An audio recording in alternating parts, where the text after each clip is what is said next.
houses and balconies. Where else?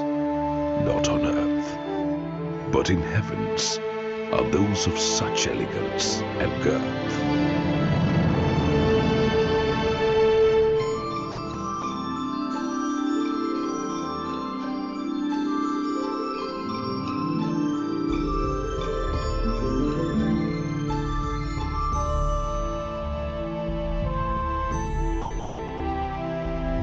Sri Lanka, a nation steeped in history.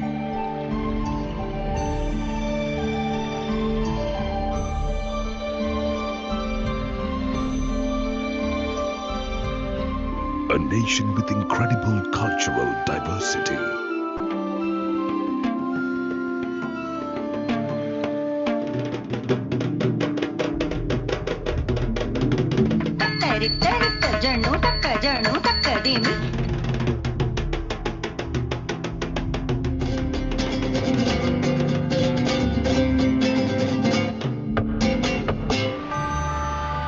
A nation of heavenly heights and purity.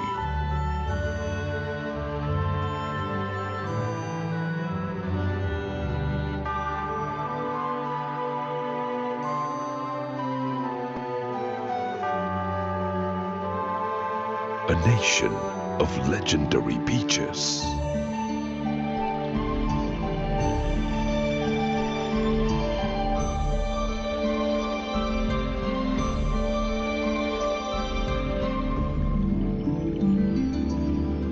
A nation whose capital, Colombo, resonates with tradition and modernity.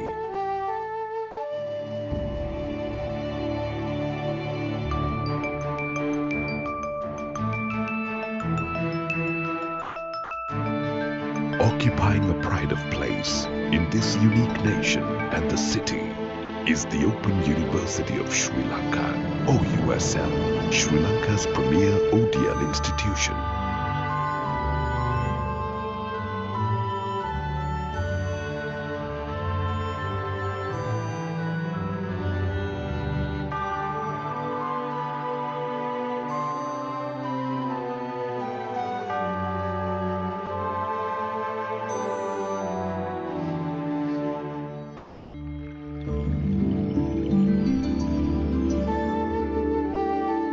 And we are ready to welcome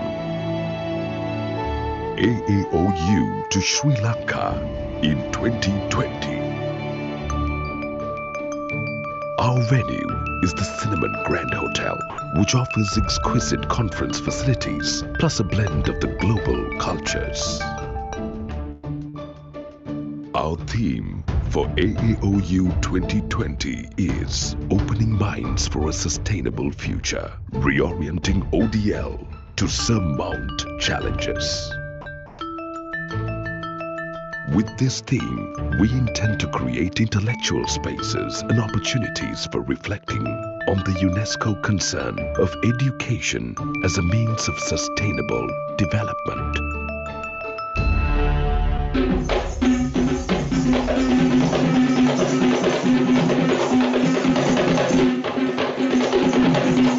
As a founding member of the AAOU, the Open University of Sri Lanka celebrates its 40th anniversary in 2020. We offer AAOU our inimitable and peerless experiences to open minds and cultivate the notions of sustainable education. OUSL and AAOU. Let us expand the horizons of ODL.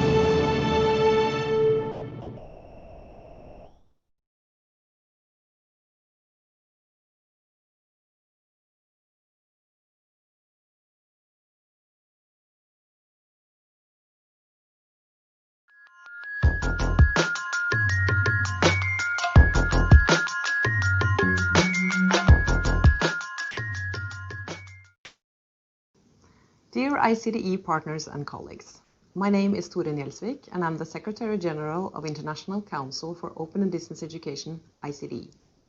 It is my pleasure to greet you through this video on the occasion of today's satellite engagement event for the ICDE President's Forum 2020. The ICD Presidents Forum will take place virtually on the 25th of November and will address the topic on how we can recalibrate educational leadership for resilient education. On the day, presidents and rectors of ICDE members will reflect upon educational challenges accentuated by the pandemic and discuss leadership actions and steps that must be taken towards a more resilient education system where open, flexible and distance education must play a greater role. The difference between flexible and distance education as a planned and pedagogically designed program or course to emergency remote education is crucial. During the crisis, we have seen that educators and societies that already had planned systems, proper infrastructure, and flexible learning concepts in place were much better equipped in order to secure continuous learning than the ones that did not have these systems in place. At the same time, it has been clear that already existing inequalities related to lack of connectivity, social injustice, and the digital divide has been accentuated during the crisis, and that targeted measures must be taken. These and many other challenges will be discussed and addressed during the next ICD Presidents Forum. Through our partners' satellite engagement events and other pre-forum activities, we have invited all ICD stakeholders and the whole global community of online, open and distance education to contribute and feed into the discussion. Check out the events page on icd.org that is populated with introductory videos, keynotes, vlogs and blog posts related to the topic. Through today's event, which you, as a valuable partner to ICDE, is invited to host, you now have the opportunity to contextualize and concretize the leadership challenges that are most relevant for your organization and stakeholders. How should educational leaders respond to the challenges addressed? How can we, as a global membership organization, facilitate for stronger collaboration and partnerships across borders and continents? Again, thank you for engaging in the discussion. I wish you a successful event.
Or otherwise.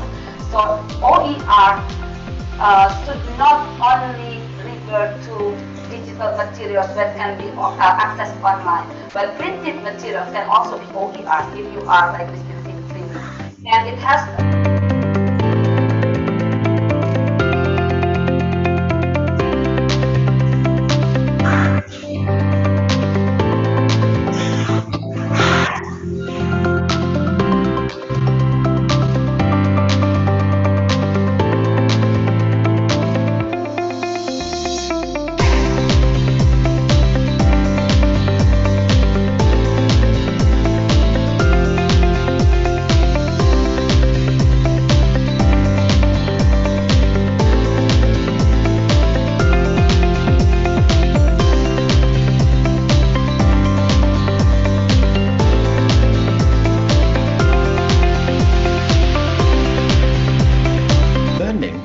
learning take place? How does it take place? A lot of resources, of course including money, human resources, have been invested into developing multimedia material.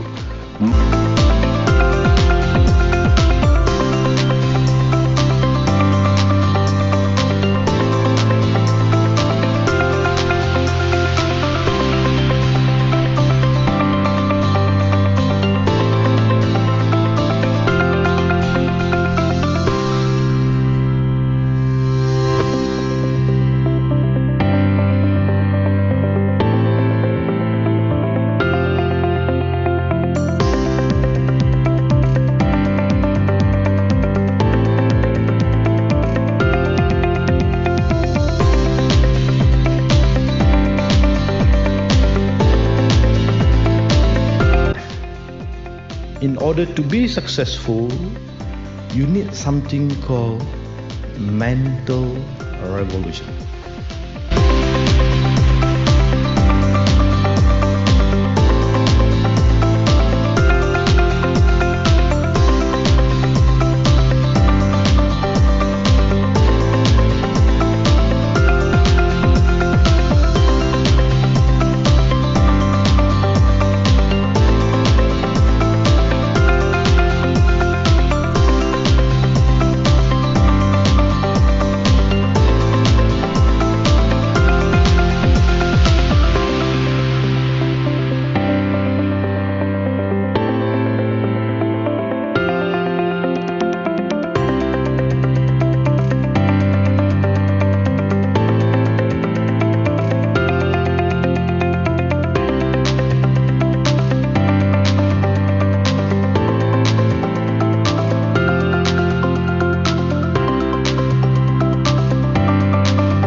Hello, everyone. Open, flexible, distant learning communities around the globe. I'm very excited as I watch the opening of the AAOU virtual talk show. We have the first one where the AAOU Annual Conference 2021 will be conducted in Colombo, Sri Lanka. This is a good opportunity for us, and this is the preparation how to get there. And then from ICD just now, the Secretary General announced us to invite us to join the ICD President's Forum, 25th of November. And don't forget, on the October of next year, on 2021, we'll be having the ICDE World Conference in Natal, Brazil. And we also have three fantastic open, flexible, distant learners in the world, I guess, because they have a very good insight how open distant learning, especially during or amidst the COVID-19. So this is the first series of our virtual talk show from AAOU. Will be hosted by Universitas Terbuka, because now the president of AAOU is from Universitas Terbuka, Professor Ojat Darojat. So before we talk further about what would be inside the Reshaping Resilient Open Education Leadership in Asia during the COVID-19, I would like to invite our president, AAOU president, as well as the rector of Universitas Terbuka, Ojat Darojat, to deliver the speech. Please, Pak Ojat. Okay, thank you very much, Pak Prof. Oki, and hello everyone. Good morning and Assalamualaikum warahmatullahi wabarakatuh. Waalaikumsalam warahmatullahi wabarakatuh. It is my pleasure to be here today to meet you, to greet all of you who are watching this live event from different parts of the world. I hope everyone has been doing fine. To the ICDE President, Neil Fasima, and also ICDE Secretary General, Turun Selvik, and to our expert speakers today, Prof. Tian Belawati from Universitas Terbuka, Indonesia, and then Prof. Dato Mansor Fadzil, our best friend from Open University of Malaysia, and also Dr. Kesili from Open University of Hong Kong, and to the host of this event, of course, Prof. Oki Sembiring from Universitas Terbuka, Indonesia. Also to the members of ASEAN Association of Open Universities and all the participants attending this event right now. So welcome to the AAOU virtual talk show. Everyone, this event is one of the AAOU initiatives to promote and support the development of open and distance learning, particularly in Asia regions. We are now attending the AAOU virtual talk show with the theme Reshaping Resilience of Open Education Leadership in Asia during COVID-19. So it is very important to be reported that during the COVID-19 pandemic, teaching and learning from home becoming common practice in global skills, including in Asia, and it has provided an opportunity for us, the open and distance education practitioners, to reflect on how to maintain quality higher education and to ensure equitable access for all. This idea is in line with the concern of the International Council for Open and Distance Education, ICDE, that open and distance education requires educational leaders with specific competencies, resources, and multidisciplinary knowledge. Therefore, on November 25th, 2020, ICDE is going to conduct an ICDE President Forum. This event will be a good opportunity for open and distance education leaders, including for leaders of the AAOU members, to share their ideas and experiences in relation to overcoming the problems during the COVID-19 outbreaks. AAOU is willing to actively support and take part in ICDE initiative by conducting a virtual talk show or virtual conference on AAOU concerns in reshaping resilience open education leadership in Asia during the COVID-19.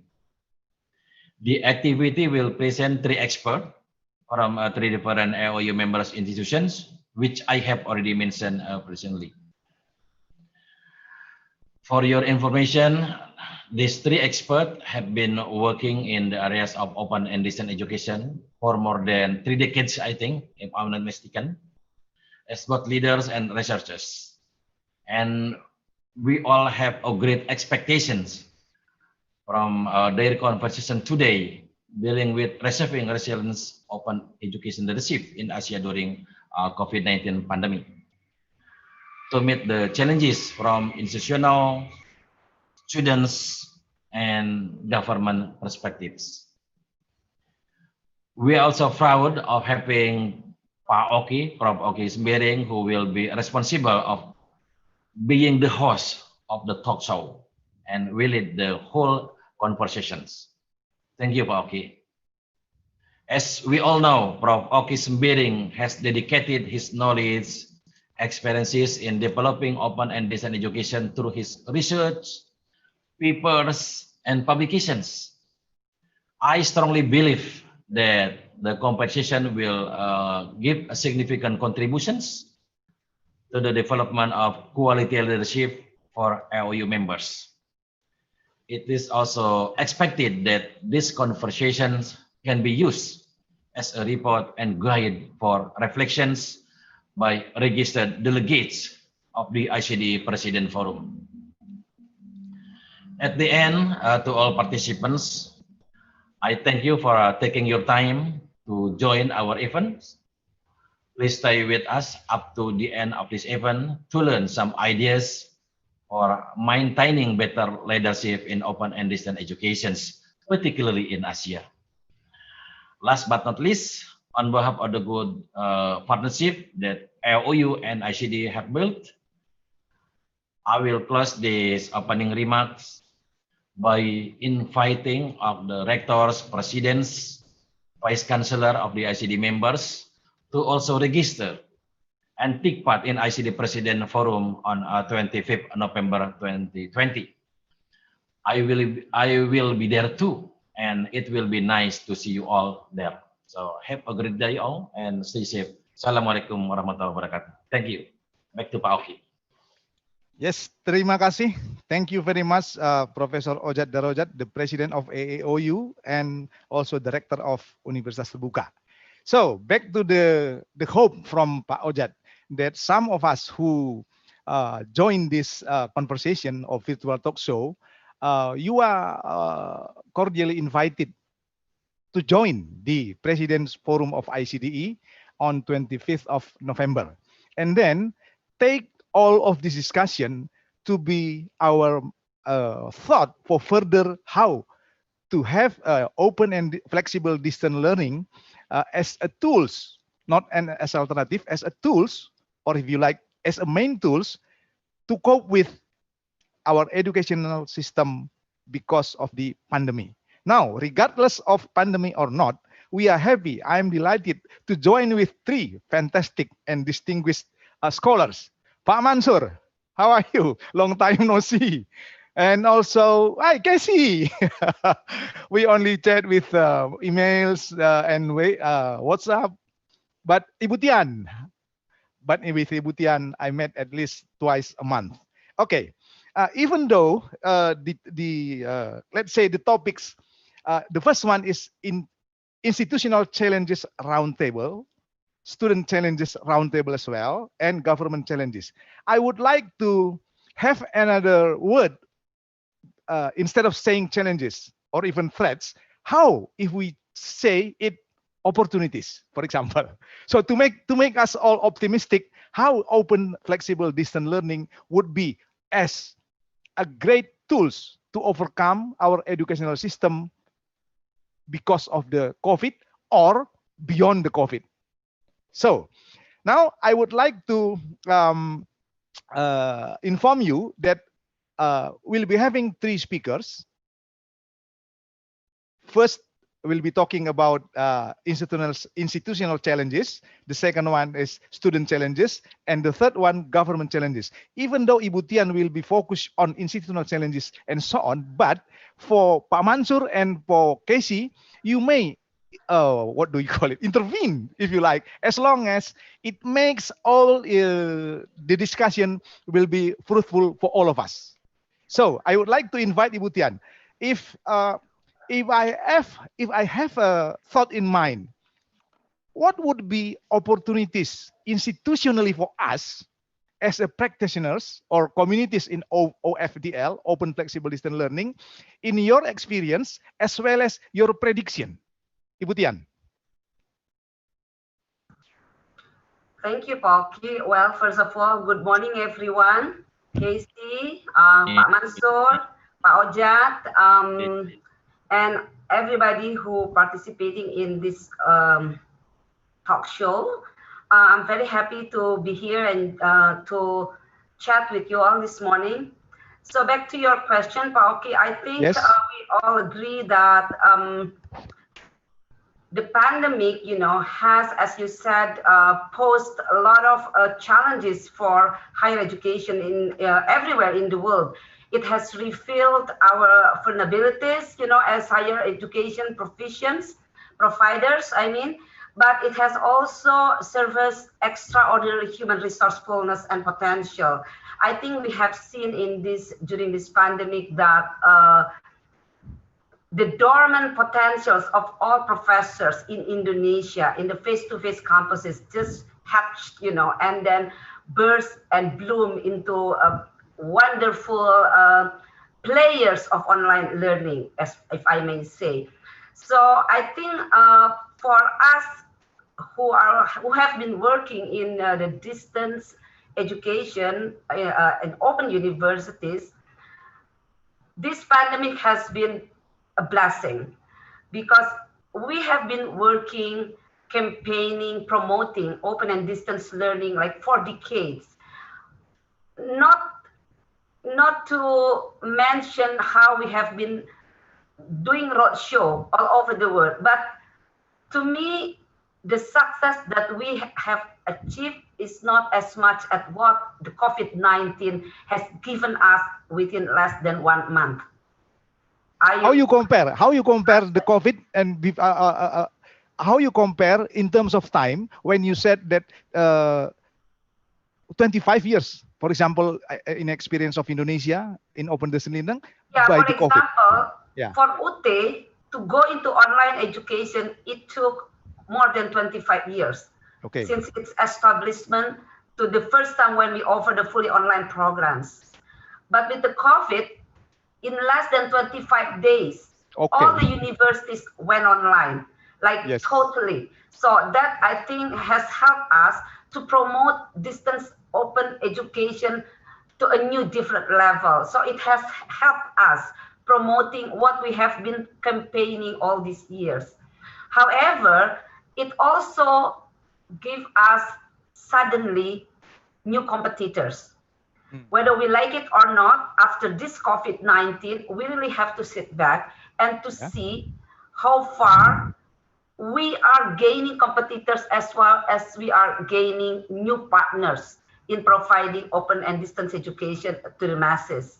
I think that would be my first answer to your question. And a little bit more, what would be your prediction? Let's say post the COVID-19. Not only for Indonesia, for example, but for Asia. Yeah, I mean, I was talking in a webinar, I think about 2-3 weeks ago, and I said in that webinar that the online learning is here to stay. Yeah. Not in Asia, even in Indonesia, because now people got to know the beauty of online learning. They got familiar with it. So even those who did not believe in online learning, now suddenly they are becoming players. And they have the competitive advantage because they jump into the wagon right in the digital era. So they didn't have to go through what we went through. Yeah. Because we started in the second generation of distance education, and many human resources in our universities, in the open universities, are very familiar with the second generation of distance education technologies.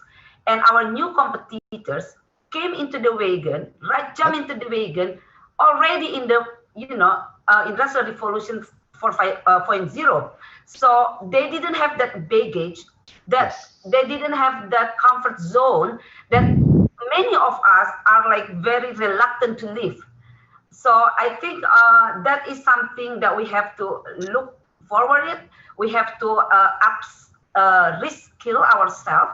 We have to upskill ourselves to be able to be at par with the new players of online education. Yes, very interesting. It gives us a very philosophical how to cope with or how to face the future. Thank you, Ibu Tian. Casey, even though I will ask you about student perspective on this, but before you ask about the student perspective, how you would respond to Ibu Tian said institutionally, and it relates later on to the students, not only for Open University of Hong Kong, for example, because I know you have very many experiences, at least as a chief editor of reputable journals, and you have very many student support services in the open and distance education. So before you go to the students' opportunities or challenges, how you respond to Ibu Tian about the institutional prediction just now?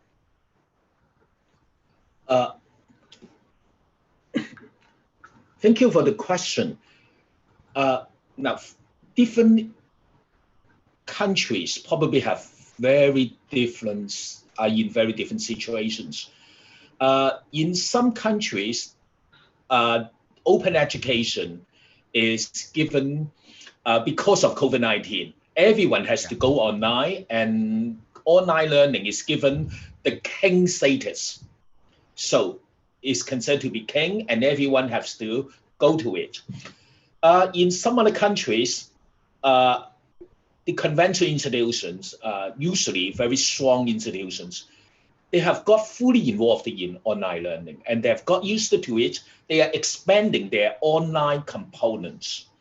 So they are going to eat into the market share of other institutions. So in some other countries, they are going to experience very keen competitions from these kind of institutions, and they will be very strong competitors for their markets. So we'll see a lot of changes coming. But again, let's look at it positively. These may bring a lot of opportunities.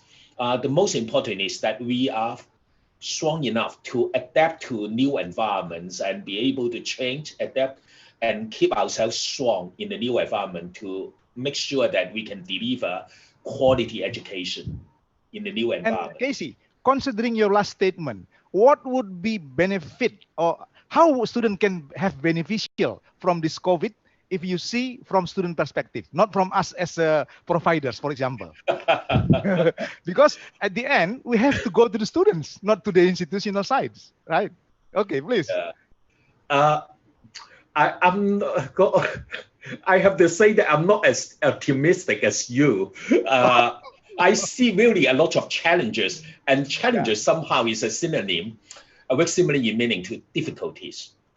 Students are experiencing a lot of difficulties in various aspects, in their learning, the use of devices, availability of devices, mentally, they have challenges, and psychologically as well.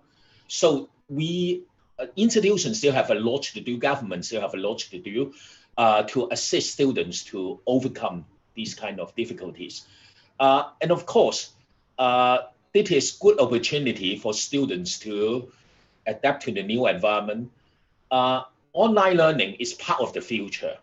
We can see that in future, in the workplaces, there will be a lot of AI elements, a lot of computing, data-driven elements. They need to be adapted to it.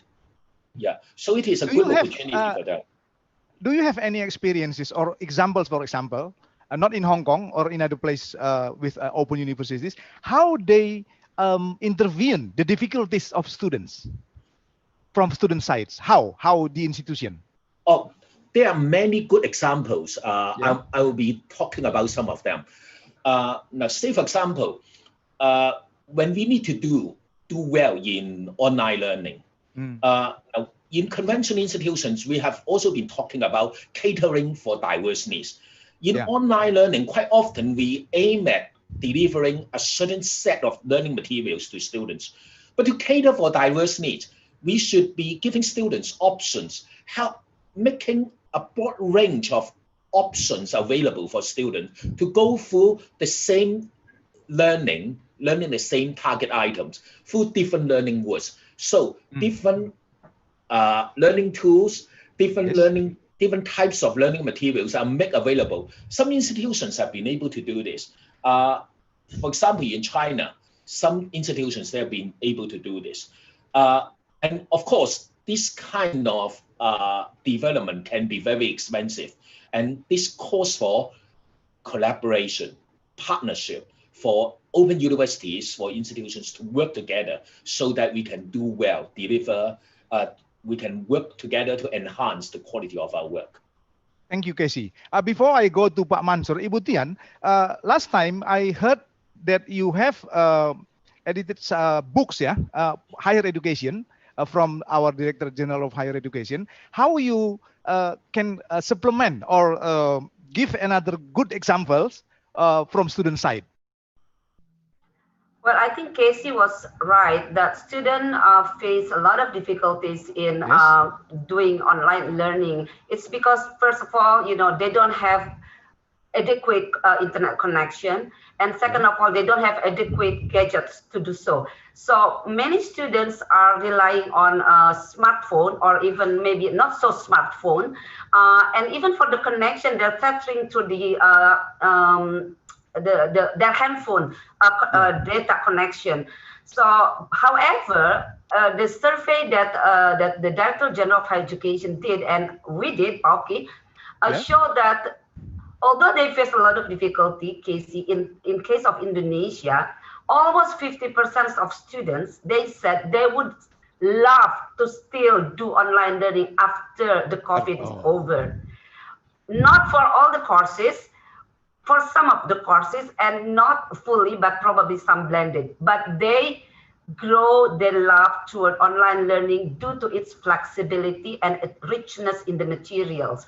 So I think from there we learn that what you said is correct, that we need to innovate more in the learning materials to enhance the quality of learner content interaction and also independent learning of students. In case of Indonesia, during the first 4 weeks of the pandemic, when they All the professor was forced to go online and to move their classes to online. Even the professor found a lot of difficulties, but within short period of time, they could overcome their obstacles, and they came up with a lot of creativities that no one could ever think of before.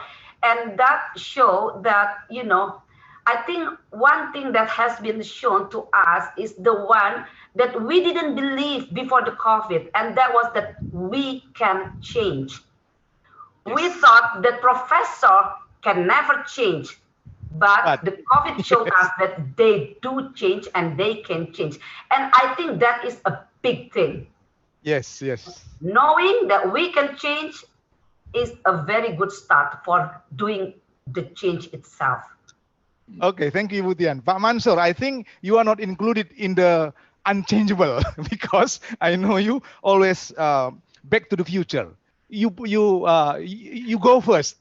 So before I ask you about how would be governments support the ODL, let's say to the institutional open distance education, for example, but how you respond? Ibu Tian just now said about the institutional aspects, and then Casey said there is a difficulties in terms of student access, for example, and Ibu Tian also give some examples from Indonesia, but the optimistic things is there.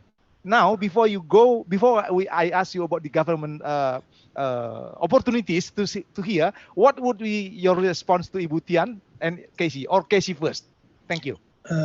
My brief response to all the members of the esteemed talk show is, number one, we want to say thank you to UT, thank you to ICDE for inviting us. Here is my brief response. Yes. For the past 3 or 4 months, OUM has done very, very well. And this is due to the help from our counterpart as well as the help from our government. Okay. Basically, in Malaysia, we have 3 ODL institutions, maybe 4 or 5, but the one that is well known is 3. And basically, this institution did very, very well in the last few months. Secondly, our program, 80 to 90% are already online. It's a matter of converting 5 to 10% to be online, and we can be online. And thirdly, before we embark on anything, we ask the student. We did conduct a survey. How do they want education to be delivered? How do they want the assessment to be offered to them? And we follow 90% of what they ask. Basically, we have 34 learning centers throughout Malaysia. And we have 30,000 students now with us. We only need 20,000 to be what we call self-sustaining, but now we have 10,000 more. And we are hoping that through this pandemic, we can capture maybe 40, maybe 50,000 students throughout the world. And we believe that this pandemic is a blessing in disguise. Okay. Basically, it helped the people to understand how education is delivered, and it promotes e-learning indirectly. So, because we believe, we OUM are of the opinion that even after pandemic, the e-learning ought to be offered to the people in the fully online, fully face-to-face program. And over the years, maybe over time, we can convince them to embrace and enjoy this e-learning thing. And the important thing is that we must have good access to technology. And every country facing these challenges, it depends on which country you are in. It depends on how easy or how expensive it is. But basically, for OUM, we are providing our academician with new laptop. We are providing the support staff with new laptop. We are hoping that the services is good, if not better than what it was before. And at the moment, our HQ, we require only 1/5. Basically, the government has a SOP presented to all the education providers, and we are hoping to meet all this SOP, and we are hoping that all our students, in particular our students, will be able to enjoy the benefit of either Google Meet or Zoom or whatever it is. But over the time, right, we are hoping that we are going to equip our students, our tutors, our lecturers, our support staff with all the necessary tools for them to perform better in this new way of doing things. And I'm glad that Ibu Tian and Casey Lee has mentioned that there are issues, challenges with regard to offering ODL and so on. My sincere belief that over time, we need to do ODL plus face-to-face where necessary, and give them the opportunity to select whether a combination of both or one or the other, which one is better for them. And I think technology will evolve over time. We have got Zoom, we have got Google. Maybe later on we'll have another thing which is better for educationists and better for us to do. Because one of the things we have not addressed is with regard to what happens if the courses has got lab. How do we deal with lab? Maybe technology can help us. Maybe we have a minimum face-to-face and with our student, our tutors on how best we need to move forward. But one thing we must remember is that we are all in the old era. There's a new era coming up now. So basically, we are now in transition stage. Basically, over the next few years, maybe all will go into the new era, but we have to treat this carefully so as to make sure that the student will not be worse off, the tutors will not be worse off, and over the years, we believe that we need to change. Like Ibu Tian said, we have to change because of COVID, and it is for the better. Thank you so much. Okay, one more question. I think there should be one more, I don't know, maybe one, maybe two critical issues should go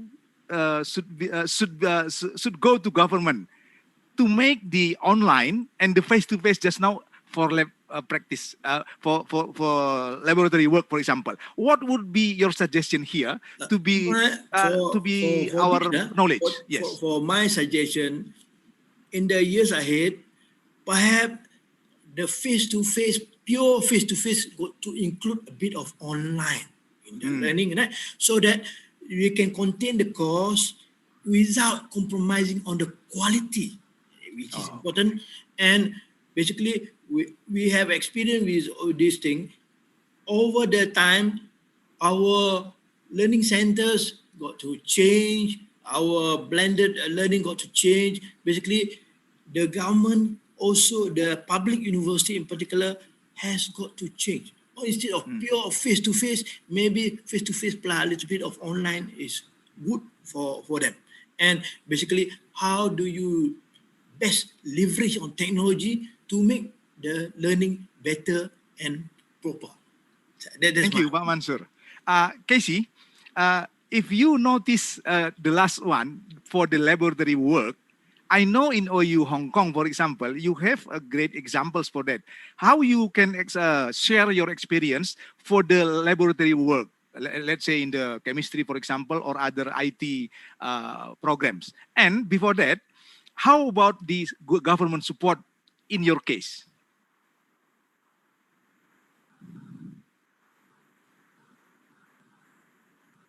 The mic, please, Casey. The microphone. You are still muted, Casey. Casey, your microphone. Yeah. Okay. Thank you for reminding me of this. Thank you. We try to minimize the disruption of the lab work in several ways. One, we use virtual laboratory technology. Say, for example, quite a number of science laboratory workshop could be replaced by virtual kind of experiment. So that is one thing. The next is that this is also related to practicum work required by professional body. For that type of practical work, the institution has to discuss with the professional body about how to have some compromise. Because of COVID-19, it is virtually not possible to have laboratory work. So there got to be some compromise. And even when we have laboratory work, we can only have it in very small groups. So the government only allows very small groups of people to come together.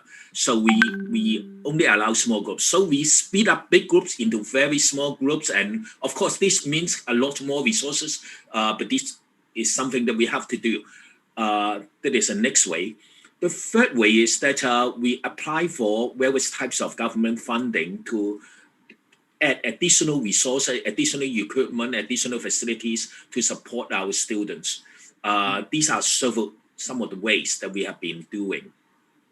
Of course, for different programs, especially for different types of professional programs, say, for example, testing and certification programs, they got to satisfy a certain accreditation requirements. For the training of nurses, they got to satisfy certain accreditation requirements. So we got to discuss and handle the issues one by one according to the program's needs. In your case, in OU Hong Kong, for example, what would you place your government here to make the more accessible for the students, as well as the institutional can afford to give the better service, as Pak Mansor said just now?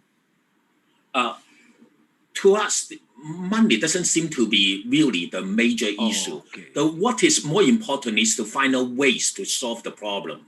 Yeah, we are having a distance from the students. At the same time, we want to get close to them really to do our best to assist them through the learning and the growth process throughout their university education.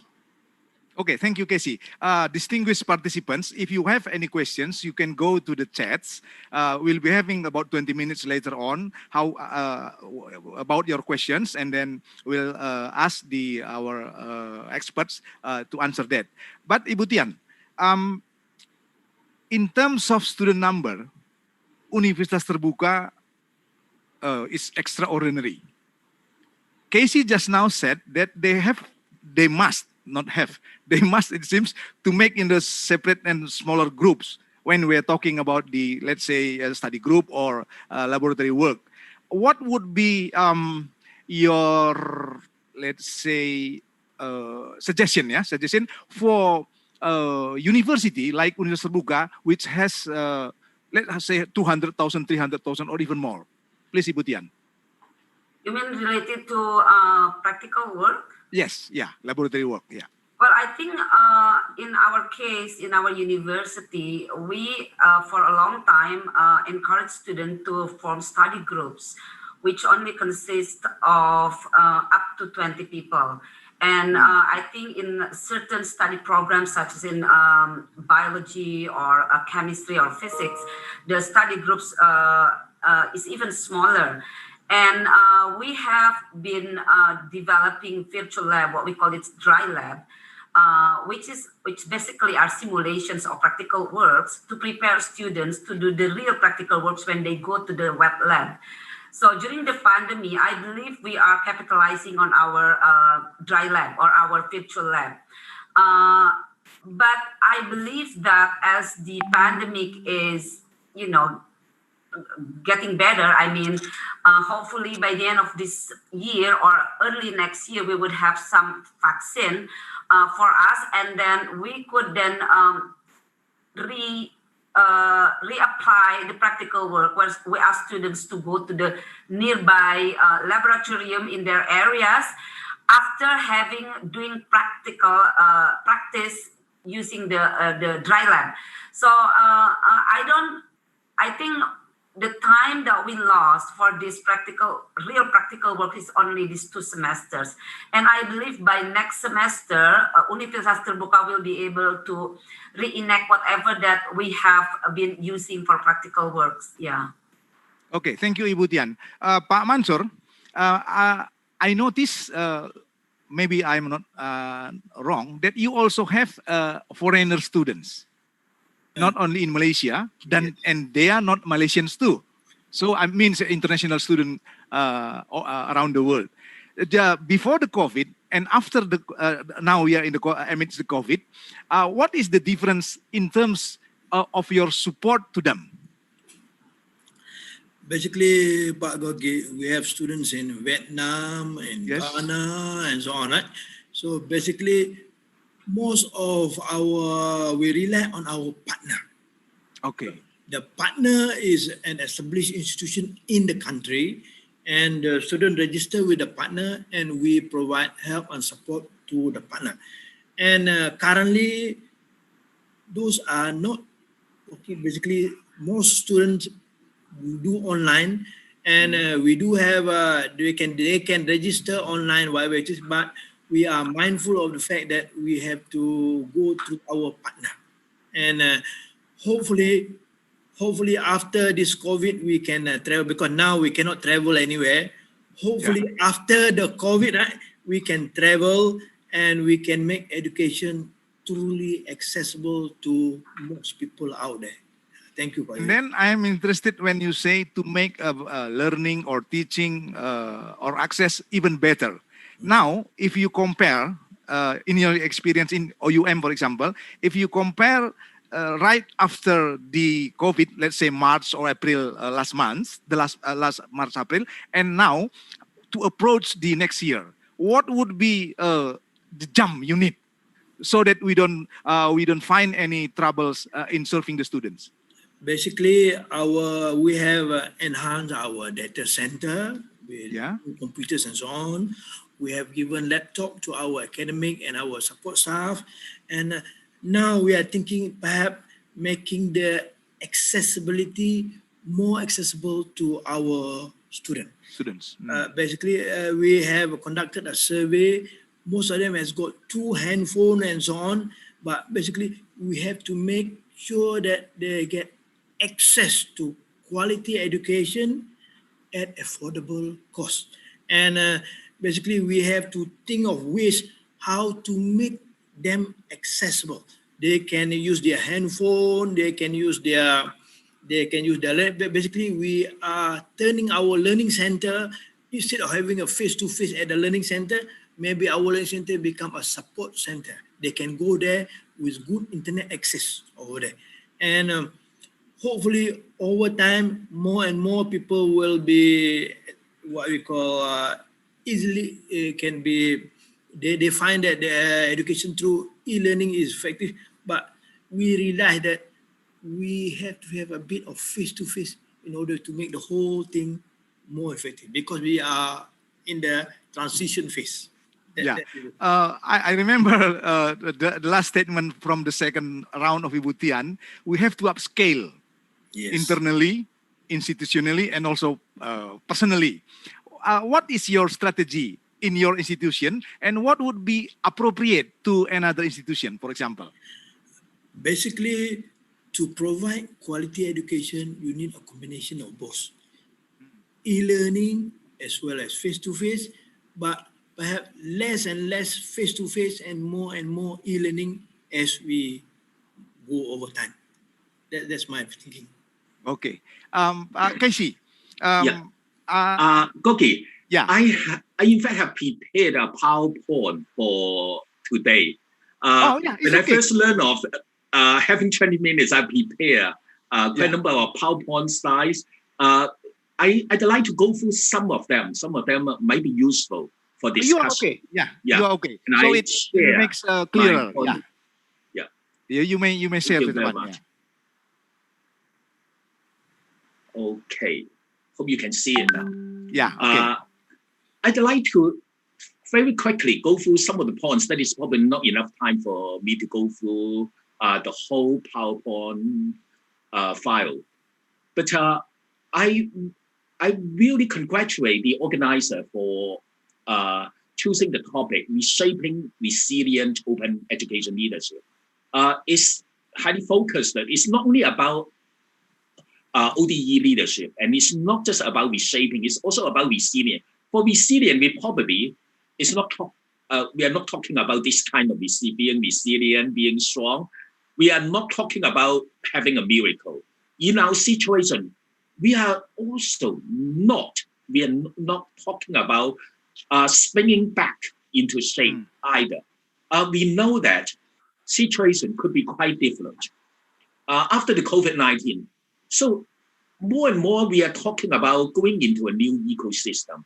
That is making ourselves becoming resourceful enough to grow, to be strong, to really deliver quality education in the new system during COVID-19 and after COVID-19 and in future challenges. We are educators, we are educationalists or professional educators. We're in services for students. So we take care of students' well-being, students' future contribution. We believe that every student matters. So when we talk about this, we are not just talking about big groups of students. We take care of a large number of students, but at the same time, we see them as individuals. They have their difficulties, they have their challenges, but the challenges are very diverse. In Asia, it is a very special region.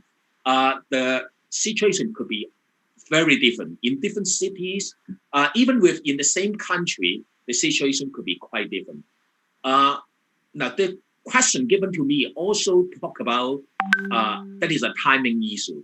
At different periods of time, at the beginning of COVID-19, at this stage, and in the coming months and coming years, we see that there will be different challenges that we are facing. But when we are talking about challenges, most of us are talking about the change of learning modes. When we talk about learning modes, we talk about the feasibilities in terms of not only about institution, but also about students when they're feasible, how the government is supporting it.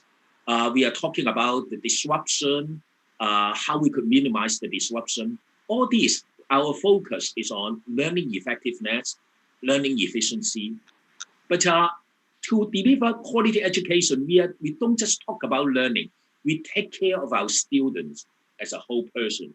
We also talk about their well-being. So the suitability of the kind of learning mode, the kind of learning methods we have selected for our students, and there's acceptabilities for them.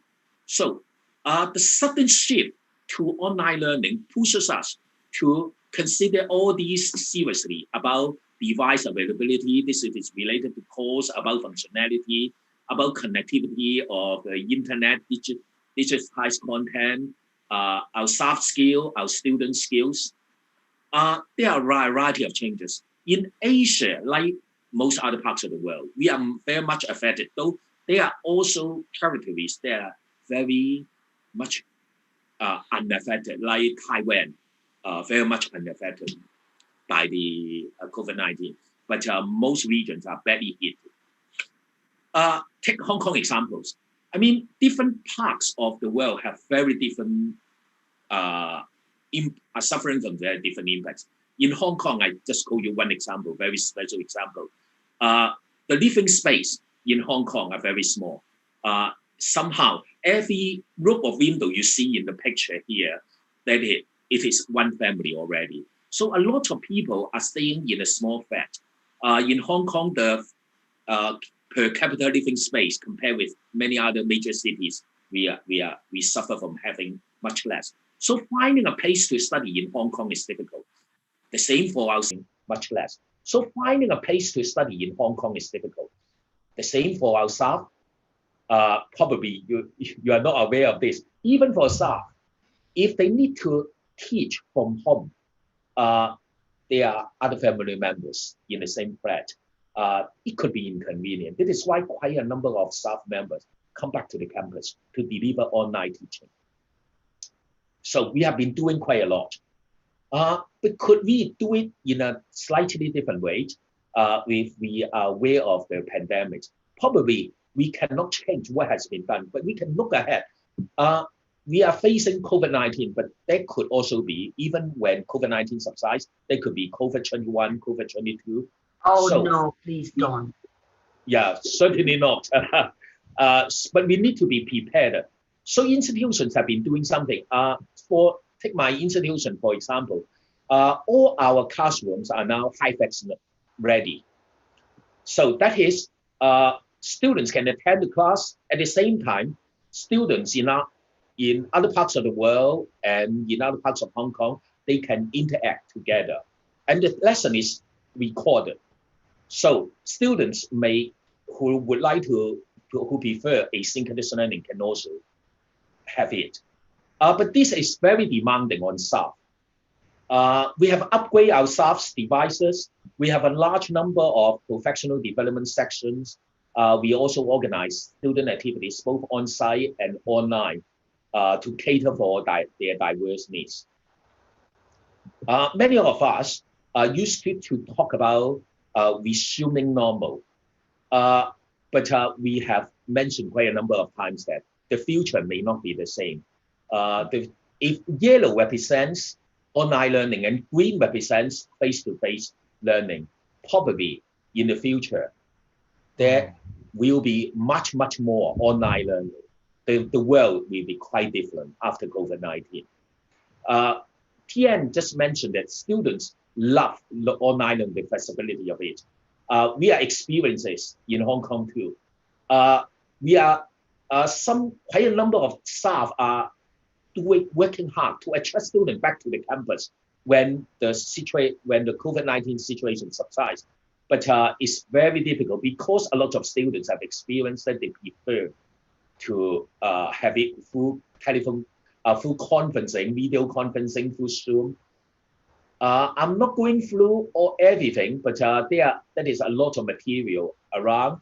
And I'll give the organizer the PowerPoint, and probably later the PowerPoint can be put on the website for participants to have a look at. Yeah, that would be great. The last question given to me is this one: whether there will be more competition and more collaboration to the fallout. My answer is very simple. In some respect, that is less, and some respect more. But what is certain is that in terms of students' experience or staff experience, institutional experience, or we consider it at various level, and whether online learning is acceptable to them, or how ready they are, the situation has been quite different. Whether psychologically, their knowledge about online learning, their ability to use it, the devices available, the readiness has upgraded very much. So in this situation, while we say that we are in an unprecedented challenges, we are experiencing a lot of disruption, opportunities are opening up. There will be a new education world. If we take care of it, and I'm particularly glad to learn that OUM is doing very well during the situation, and is a blessing in disguise to them. So it could be to other institutions as well. The pandemic could somehow be a blessing in disguise for our development, for enhancing our quality development. Okay, I hope I have not used too much time. It's okay, Casey, no problem. Yeah, it's comprehensive as well. Yeah, thank you, Casey. Pak Mansor, I have 3 notes from Casey just now, responding to your expectation.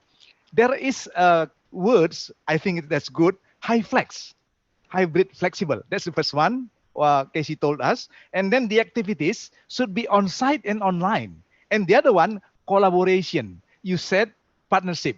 It seems there is, what do you call it? In line actually how partnership. It seems there is what do you call it? In line actually how to cope with our open and distant learning to serve better and more to the student for the sake of the students. Pak Mansor, how you reflect or how you respond to high flex that Casey said just now, the hybrid flexible activities on site and online, collaboration partnership, how to make it they're all in one on the same bus, for example. Is it what should I say? Does it answer your question just now from Casey? Pak Mansor, please.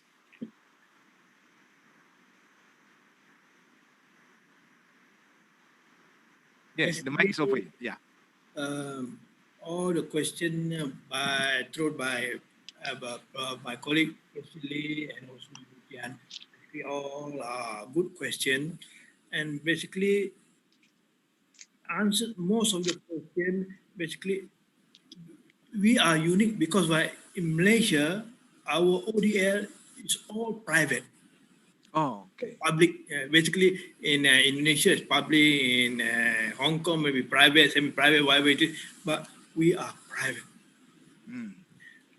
Basically, although we are private, we are owned by the 11 public university. In other words, it's a private entity, but indirectly belong to the government. Government, yes. So because of that, we have to make our education affordable to all the people.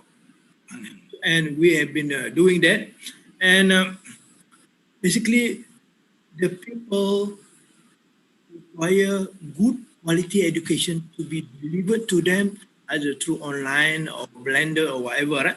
But basically, before you embark on anything, it's good to check with the student what is their expectation.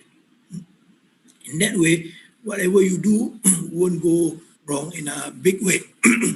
And for the past 20 years, which the university has been in existence, right, our fees is controlled by the government and has not been increasing. Only the overseas student, whereby the fees are set by our partner.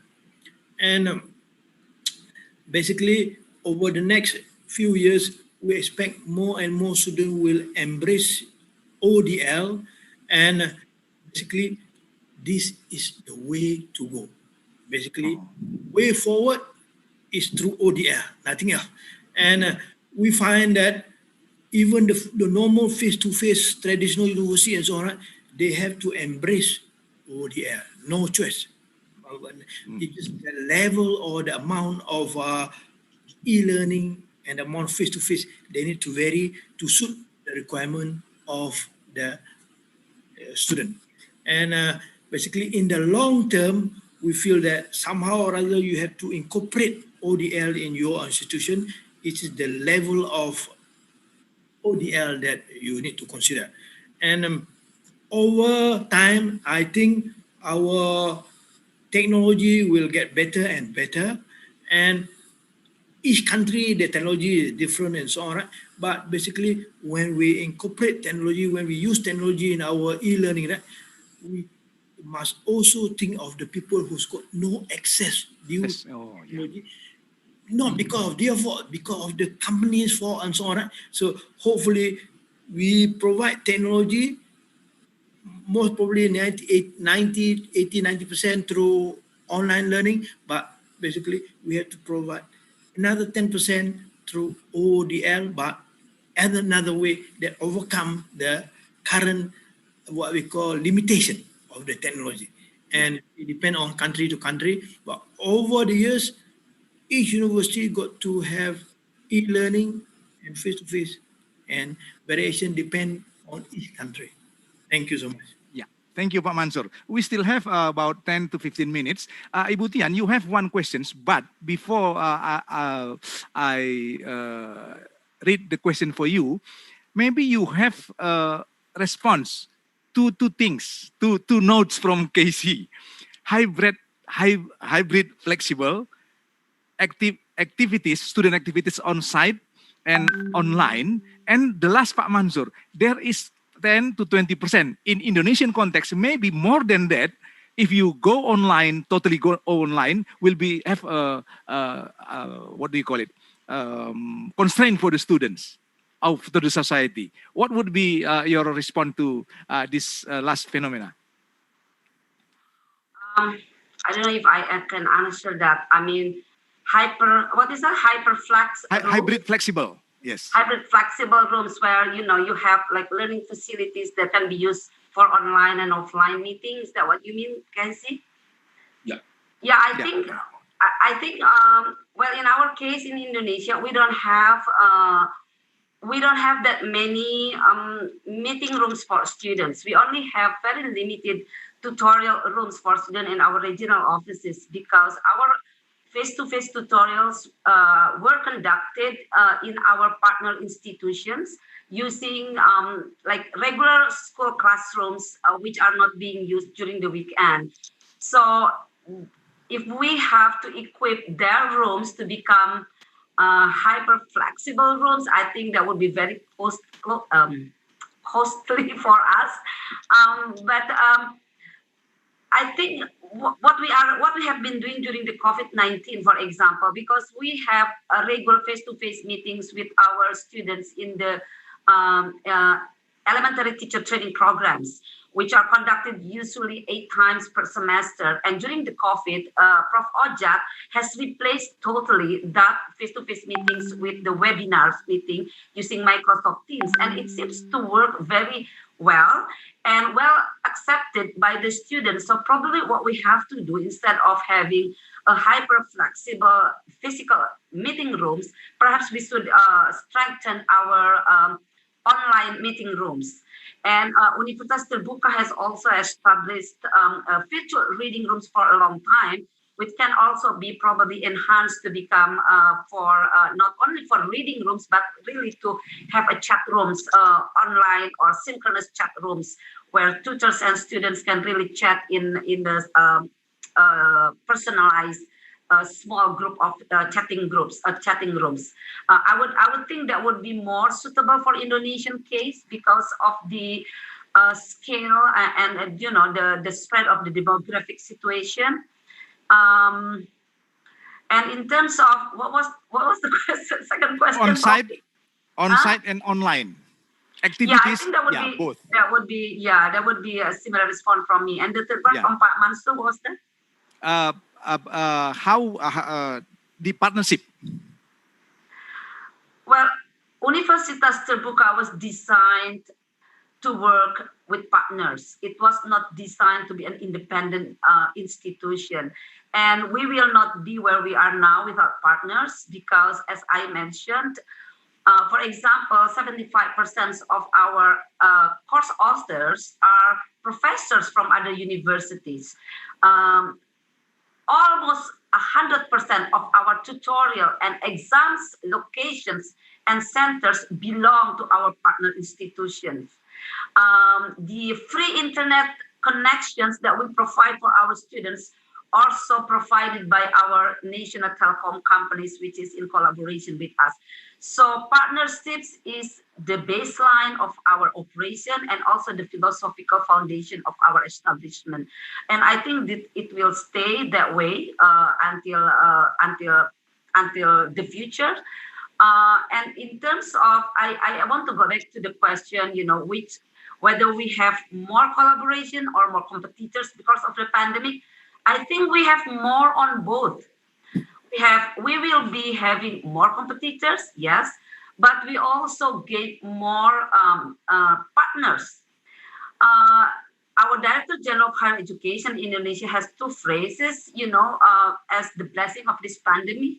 First one is suddenly everyone is online. Second one, suddenly everyone is sharing. Because in Indonesia, if you look at the national portal, now suddenly everybody is sharing their LMS, including Universitas Terbuka. We open up our LMS to be used by other universities who don't have LMS.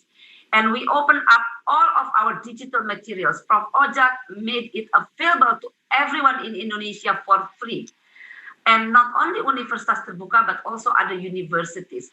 So I think this pandemic has opened up more collaboration as well as more competitors for open universities. But for sure, we have more friends now who believe in online learning. So now if we have problems, if Prof. Ojat have problems, he doesn't have to go to you, Pak Mansor, because now he has more other rectors who will share similar problems in Indonesia, because we are all in the same wagon now. But can I just mention one more thing, Pak? Okay, in terms of institutional challenges, I think there is one that I would really like to mention.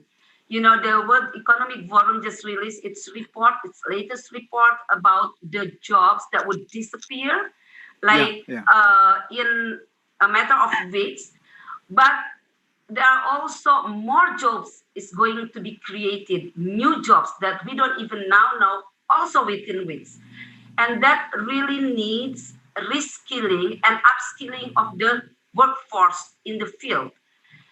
And according to that survey, McKinsey actually, they only want to spend no more than 3 months to do the upskilling and reskilling, or the companies will not sponsor program that is more than 3 months. So what is that for open universities who are very heavy in formal degree-based education? We have to move forward toward more non-formal education. The micro-credentials that doesn't come from open universities, the idea, we really have to go that way now. So we don't just talk about micro-credential, we don't just talk about the nano degrees, we have to move toward that direction now. Otherwise, we will lose our market very significantly. I think that is the highest challenge for us, because we are not used to offering short, programs, timely programs. Yeah, I think that's very good for all of us. Okay, Ibu Tian, Casey, and Pak Mansor, I have 2 questions from audience, from Ratib and from STOU, and also from Ibu Dian Budiargo. Let me put in one questions and as your closing statements. This is the questions. In one hand, according to our Minister of Education, Merdeka Belajar, to give more opportunity to all the society, to the students. At the same time, according to Ratib from STOU, there are many, let's say, communities or students, less access to that. So I would like, as your closing statement from Ibu Tian, how you respond from institutional perspective, and later on, how Casey, in one hand, we want to expand all the access. On the other hand, there is a problem, but from student sides, and from Pak Mansor, from the government side, or on behalf of OUM, for example. Please, Ibu Tian. Well, I think the latest policy of our Minister of Education, we call it Merdeka Belajar, which basically is, giving the right to students to have more, to take more courses from other universities or other study programs. So our minister said that all universities are obliged. It's mandatory for them to give the right of students to take up to 2 semesters outside the campuses. So for us, in the open universities point of view, it means that we could offer our courses to other university students so they can earn their credit units from our university courses, or even to MOOCs, from MOOCs. So I think this is the era where we can really capitalize on the open education movement. We could offer what we have been providing to our own students for a long time, now to the university, to the conventional university students for credit earning. And I think we also should, I believe that we should also open up our own courses as open courses, but can be transferred to our credit programs. So in a way, we should follow what the Coursera do, I think, We don't want the Coursera to take over our market. So we have to really learn how they do their business, and we should do it as well. So that way, then, students would have more access to our resources, and we could also provide wider services to a wider market. I think that would be the answer, Pauki. Thank you, Ibu Tian. Casey, there is also additional questions from Ratib, STOU, about the curriculum prior and post the COVID. But what is important is how you cope with, in one hand, there should be a Merdeka Belajar, more access. On the other hand, there is less access from the student side.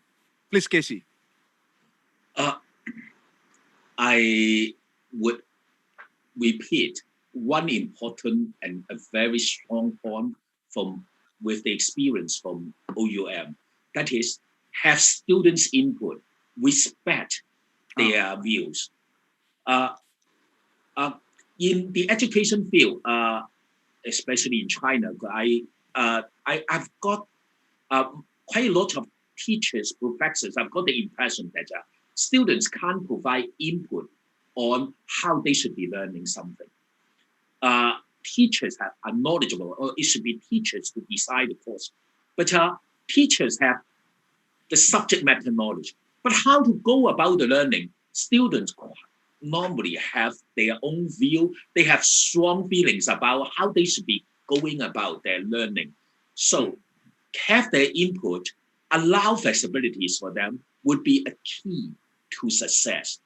And getting a lot of students and making sure that they learn comfortably and love the institution. That is very important. And we have seen the success of OUM. May I also add a point about HyFlex? You just mentioned about flexible learning. I mentioned that all OUHK classrooms have been made HyFlex ready, Zoom ready. It is not really very expensive. Now, basically, all classrooms have already a computer there for presentation. That is a projector. That is a screen at the front of the classroom. And that is standard facility for the classroom. The trouble is that we need to add cameras, and if normally that is also already microphone, and a system, a software system to add everything together so that students can interact with students on site and students elsewhere can interact together. So everyone is on the screen, on the same screen. So, and it is possible through software, and it is not really very expensive to do the upgrade. So institution might like to try with a small number of classrooms and then try the result. And if it is suitable, then it could be expanded. I believe that after students have got the experience of having a lot of online learning, and staff, professors have got such experience, they will expect to have more. Okay, thank you, Casey. Pak Mansor, Ibu Dian, Ibu Ratib, Miss Ratib from STOU, maybe you may add some approach from OUM perspective. The same questions, but maybe the different perspective. The first one, giving more access. At the same time, there is less access from student sides. And what would be the curriculum if we want, at one hand, we want to expand the access. On the other hand, there is constraints from the students. Please, Pak Mansor. The microphone, please. Mute. Yeah. You're still muted. The microphone of Pak Mansor.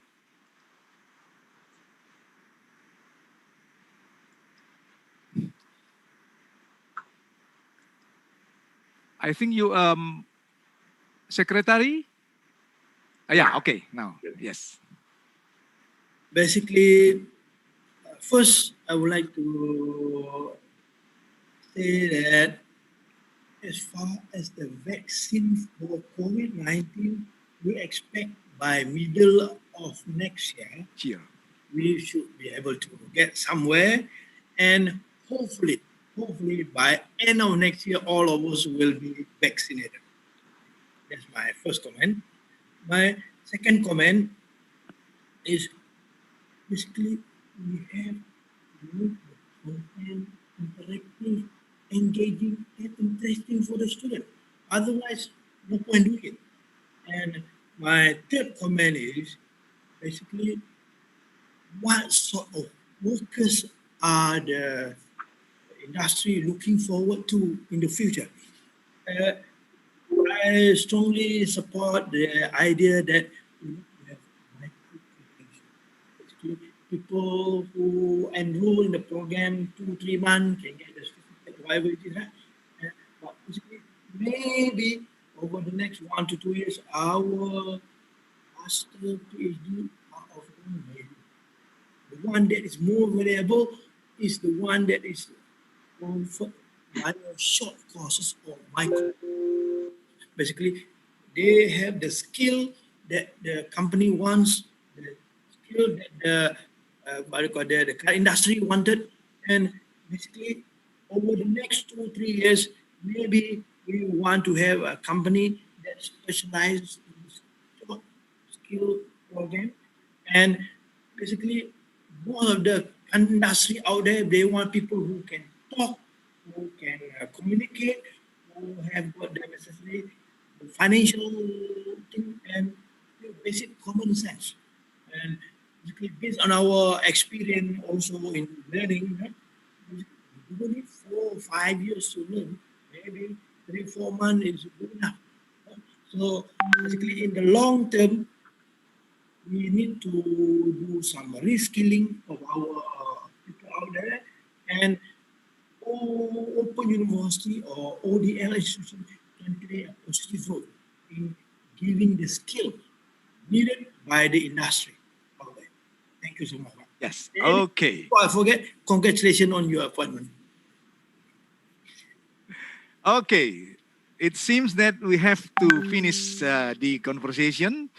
And participants, distinguished participants, I would like to remind you that all the participants need to fill in the feedback to get the e-certificate. And also, I would like to remind us all to be prepared for the ICD President Forum for the 25th of November, and also the AAOU 2021 in Colombo, Sri Lanka. That's a very nice place. And also ICD 2021 in Natal, Brazil. And this is in America Latin. This should be very good to see you all there. And hopefully the vaccine is ready early next year. And let's say mid of 2021, we are all safe and we can travel, go to Brasilia and also to Malaysia as well. Okay, Ibu Tian, Casey, and also Pak Mansor, thank you very much. Pak Rector. Thank you very much. Yes, okay. Once again. Ibu Tian, Pak Mansor, Casey, Pak Oki. Yes, Thank you. and also. I sent you an email. Yeah, okay. And also I would like to inform you all, we'll be having some kinds of a AAOU virtual talk show like this to make this event truthful and also useful for everybody, not only for the AAOU. We are waiting for your suggestion. What would be the next topics, for example? Who will be invited as the speakers? Not only 1, 2, or 3, and even if 6 people, it's okay. As long as we can get the sense of how the open flexible distance learning would be a tool to educate not only the nation within the country, but also in the globe. Okay, once again, thank you very much and all the best. Sehat selalu and be optimistic always. Bye-bye. Bye. Casey, read my email. Okay. Okay. Waiting for your response. Okay. Thank you. Bye-bye. Yeah, bye-bye all. Thank you. Bye-bye. Bye-bye.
The fast-growing demands of digital era motivates us to continue improving the potential of integrated human resources that are capable to support productivity.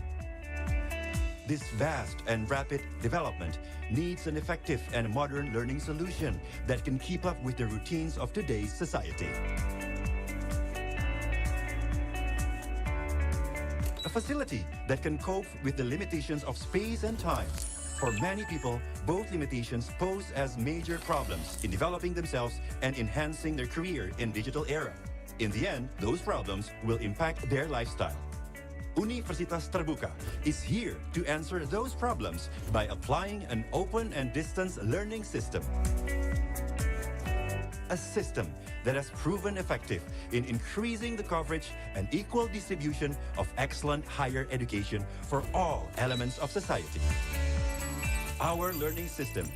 Our system allows students to have a flexible and open learning method, and it offers many advantages. First one is the registration period, which is open throughout the year, so no more worry about late registration. Flexible space, time, and place. This is useful for students who still want to develop their knowledge wherever and whenever they want. Easily access printed and digital teaching materials in all corners of Indonesia and other countries. Our system gives opportunity to people from all groups and ages to learn and develop their knowledge, as well as their skills in all fields. With 39 regional offices all across Indonesia and overseas service centers, we are always ready to support operational activities and cooperations with various national and international institutions. We have numerous facilities to support student activities and learning process, from UT Radio, UT TV, learning assistance to online library. Universitas Terbuka offers you 4 credible faculties: Faculty of Education and Teacher Training, Faculty of Law, Social and Political Sciences, Faculty of Economics, and Faculty of Science and Technology. With more than 35 study programs and postgraduate programs.